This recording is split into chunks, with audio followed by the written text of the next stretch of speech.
এখানে ওনারা সন্ধ্যার থেকে আমাকে বলছিল যে মাহফিলে ঝামেলা।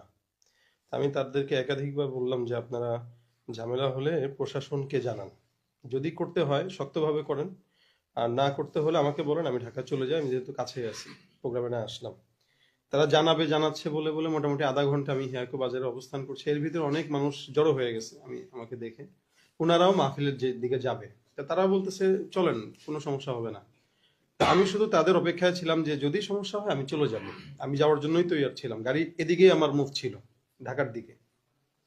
এর ভিতরে ওনারা বলতেছে ঝামেলা আসবেন না, ঠিক আছে আমি রেডি।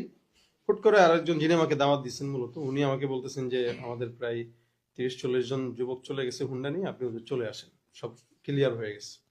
তো যখন যুবকরা এই পর্যন্ত চলে আসছে হুন্ডা নিয়ে, তখন আমরা রওনা দিই। এবং মাঝখানে আবার গাড়ি রোধ করে বলতেছে হুজুর ওখানে নাকি ঝামেলা হচ্ছে।